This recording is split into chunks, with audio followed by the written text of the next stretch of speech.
Box to Box Hoops Preview, hosted by Dex.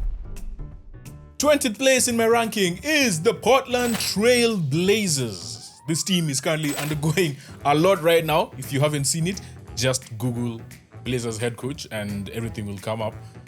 This is my preview for the 25-26 NBA season. Obviously, my name is Dex.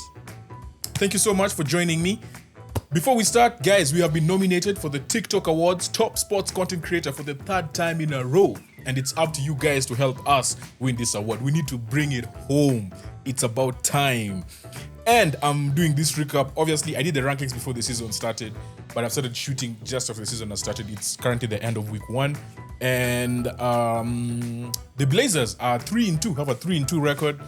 They've won 2 in a row. Let's see how that goes. But yeah, I don't have them that high, but at least they are in the top 20. 24-25 season, this is what they did. 36-46 record. They finished 12th in the West. Offensive rating of 111. That was 22nd. Defensive rating of 113.7, 16th in the league. 16th in pace, which is not bad. It's just average considering their defensive rating and their offensive rating and all of that stuff. Danny Advia was outstanding. This man came from Washington. I don't even think he came from the Wizards. I think they drafted him. He was outstanding. They won 10 of 11 just before the trade deadline. He matched to Manny Camara's defense, who to me is like just the guy to watch. He made the all-defensive second team. Drew 91 offensive fouls, second most in a single season since player tracking started in 2013-14. So he was great on defense. He was also the first player to honor the all-defensive award for the Blazers since Theo Radcliffe in 03-04. Shaedon Sharpe, third season, averaged 18.5 points, 4.5 rebounds, 2.8 assists in 72 games. Chauncey Billups did a great job in developing talent and really have a great foundation to build on. Just a bit of, just some issues he's going through right now, but they've started great. Scoot Henderson finally looks like an NBA player in season 2.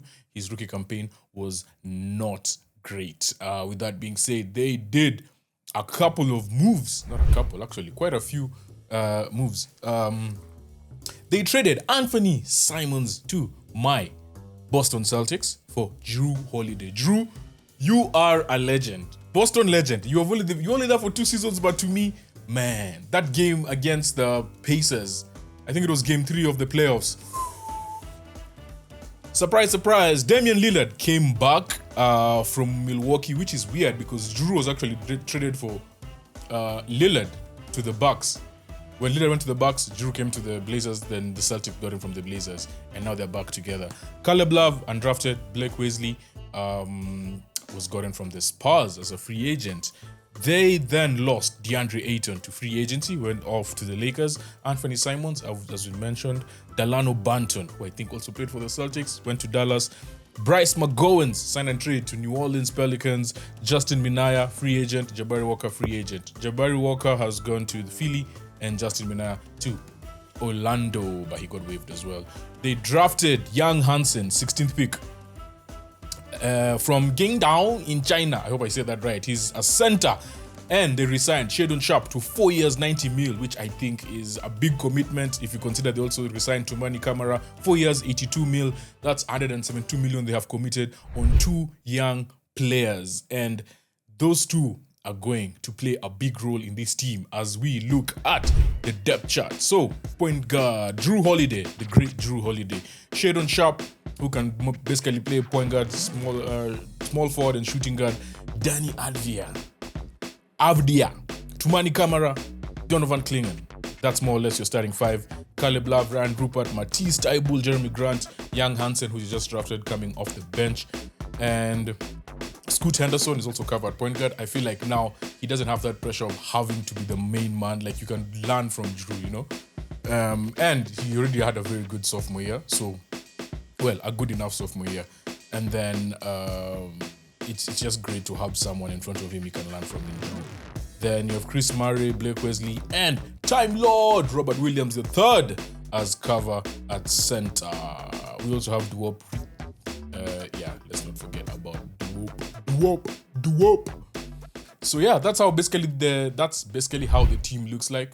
My one big question for this team is, with the addition of Jrue, can the Blazers be a top 10 defensive team?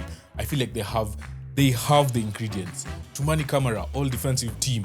Jrue Holiday, we know what his defense brings. He's getting up there in age, but he's still a great one-on-one defender.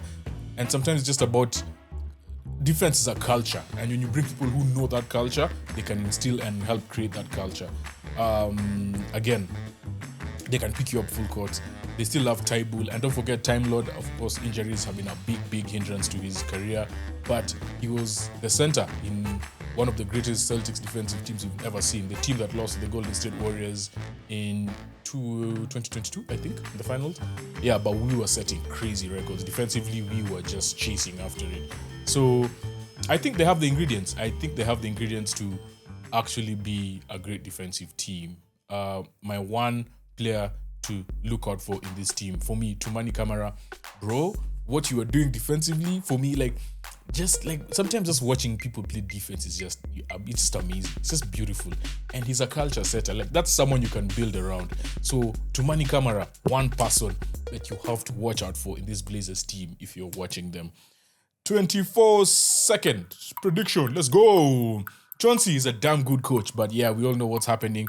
They've built a great team with young assets that can really complement each other. Bringing back Dame also is just a feel-good factor, you know. They still don't have enough shooting for me after losing Simons. Jrue is getting older. Last season he had niggling injuries, so expect whoever is coming after him will get game time. Really good defensively, but I still don't see them finishing higher than 10th in the West. But they will be, or can be, a play-in team this season. Yeah, man, that is the Portland Trail Blazers.